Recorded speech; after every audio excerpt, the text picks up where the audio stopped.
Hello, guys, and welcome to Real Talk with Kelsey and Rachel. Rachel, I thought we would try a different way. Hey guys, it's your best fight friends. I'm Rachel, and this is Kelsey, and it is fight week for UFC 265. Cyril Gane versus Derrick Lewis, or vice versa. Close enough. Cyril Gane and Derrick Lewis, heavyweight phenoms, baby. Full circle, though, of course, for the McCarson household, Rachel, as we come to Derrick Lewis fighting for the for the interim heavyweight championship of the world. And for me, Derrick Lewis is one of the first people I interviewed at least in the MMA world, one of the first MMA fighters I interviewed in person. I think the third MMA fighter I ever interviewed, right? And so being able to go watch him fight and compete for gold against Gane, who I think is a future champion. If he doesn't beat Derrick, then in the future, I think he will win a title, the big title someday. So I'm really excited to see how this fight turns out. And also, I guess I sort of have a vested rooting interest in one of the corners.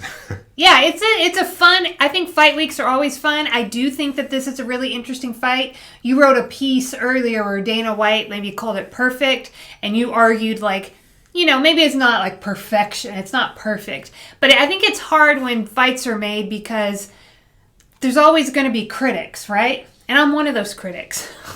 Well, I can find stuff there's stuff to criticize about this fight, while at the same time it's also a really good fight. Yeah, like both and things exist. I hope in the piece it's that you get out of that piece. It's Dana White's job is to promote his product and fight, and he's doing a great job. My job is to give you what I believe to be is the truth, and I think the truth is at a heavyweight, I'd rather see Francis Ngannou fight one of these guys. Or better yet, I'd rather see Francis Ngannou fight John Jones. Or even better yet, maybe just John Jones against one of these guys. Or even Stipe Miocic. What about him? But as far as just on its own merit, this fight, Derrick Lewis versus Cyril Gane, this is a good fight. And I don't know who wins the fight. I know Gane is going to be favored by minus 200 or so, or minus 300 even. A significant favorite on the betting market in the MMA world. However, all Derrick has to do is land that one punch, and he has 5 5-minute rounds, 25 minutes to do it, Rachel. Yeah, very, very interesting. Tell us a little bit about your interview of Derrick Lewis. How many years back now? 2-3 years back? Well, it was a long, long time ago. Well, I just remember it's the first time. Well, no, I had been to Main Street Boxing Muay Thai gym before interviewing boxers, right? I actually traveled there to interview. Before in heavyweight boxing, there was a fight between Vladimir Klitschko and Bryant Jennings. And Bryant Jennings was training at the gym, and I remember going up there and visiting him. Also, a guy that Sergey Kovalev fought also. So I'd been up there a couple times. Yeah. But I'd not been up there to meet Coach Bob Perez, who is the striking coach for the MMA guys over there. Knows a lot about boxing, kickboxing, Muay Thai, all that stuff. And what I was struck by there is just the homey vibe of the place, right? People really love Coach Perez. And even like Bobby Benton is Regis Prograis trainer, right? That's on the boxing side. Well, everybody I'd ever met up there, it's talked up Bob Perez. It's like, oh, you got to meet Bob, you got to meet Bob. And yeah, you got to meet Bob. Bob's a great guy. He's a great coach. What strikes me about him is how much he genuinely seems to care about Derrick Lewis, but also people you've never heard of and people you will never hear of. And I think that's what makes a great coach. And I loved what I saw there. I actually trained at Main Street for over a year. It meant that much to me. Yeah. I love it there. I'm glad that, of course, Coach Bob Perez will be in the corner for Lewis. This will be a title fight for him. Lewis' second try at a title.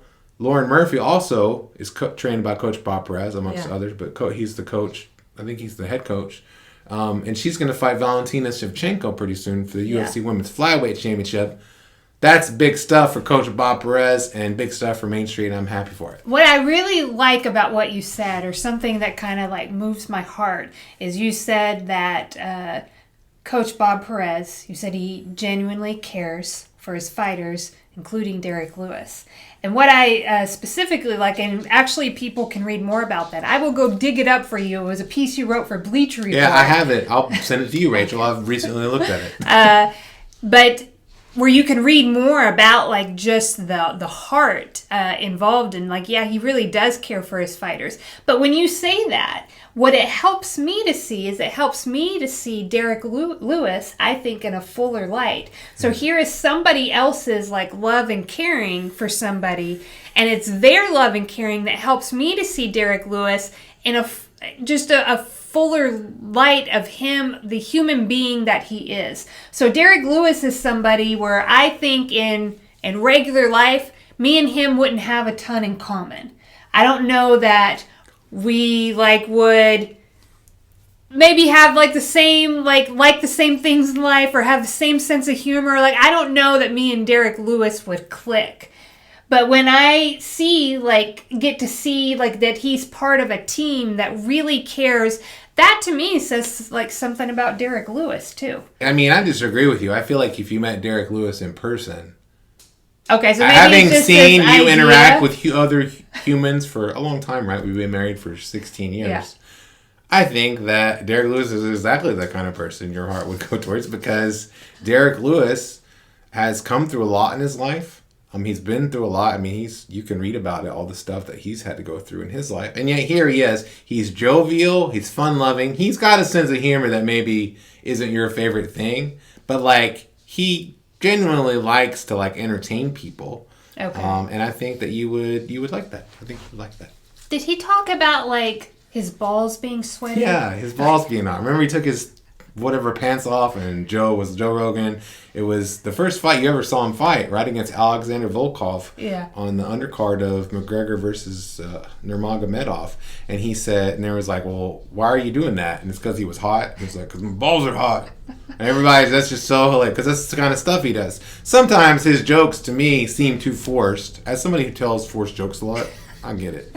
But that's, to me, like the things that attract me to Derrick Lewis as a human being is because I've come from difficult things in my past too. And so, I don't know, I just always feel like I have a special heart for somebody that I know got the shaft in his life in certain ways. Yeah. But who has a great life, who loves what he does. I love that. Who has a great life. I'm not sure he loves, I think he says he doesn't like watch UFC cards, but he tweets about UFC cards. I think that's part of his act. Mm-hmm. He loves his life. He's got a good set of people around him at Main Street with Coach Perez and all the other people. He's got his family, he has a little family, and today at the press conference he said how his kids don't care about his fights. All they know is that he's famous. Do you know what I mean? They don't even whatever. But he seems genuinely happy, and I think that that's awesome. Well, then maybe I changed my mind. Maybe if I met Derrick Lewis, we'd be best friends. Maybe I was just... I feel like I was just led down a different thing because of the, like, my balls are hot or whatever. Well, because your brand of humor is not as maybe what some people might say is a little bit vulgar, right? Like... Yeah. Like there's that's a not spectrum you're over here on the humor. spectrum, he's over here. Yeah. But I think just as a person, like, I feel like you would be attracted to Derrick Lewis as a human being. All right, so me and Derrick Lewis are going to be best but you know friends, what? guys. You would also be attracted to Cyril Gane, I think. Yeah, I saw a little clip of him walking Different kind of guy. To the place Awesome today guy. when you were at the media day for the fight week, and he has a certain quality about him that I like as well. Yeah, so I'm really excited to watch this fight. I think that the winner is definitely going to be the interim champion. Yeah. But also, I think both guys have the chance to show that they can beat Francis Ngannou for the undisputed championship. And really, the winner of this fight, you could argue, maybe will. Yeah. I won't argue it now, but maybe I somebody like will. going into fight week for fighters where I like both fighters a lot. Yeah, me too. Because there's a certain happiness there that's different when I go into a fight week where I really like say Dustin and Connor's been like ridiculous for 2 weeks, and you're like, please Jesus, do not let Connor win this fight, right? Well, there's just something different in that thing, and I don't like having that feeling. Then you root against them, and you feel. I like going into a fight where I really love both the guys in there. So I'm excited for best fight week. I'm excited for fight week. And what I like to do is I'm like, fight for my approval, fight for my love, and they're like, They're like, what? Because they don't know who I am. Hey, thanks for tuning in, Best Fight friends, for watching this on YouTube. Like, comment, and subscribe. If you're on podcast, review and subscribe, and we will see you next time. This is first still. We've been doing this for like a minute.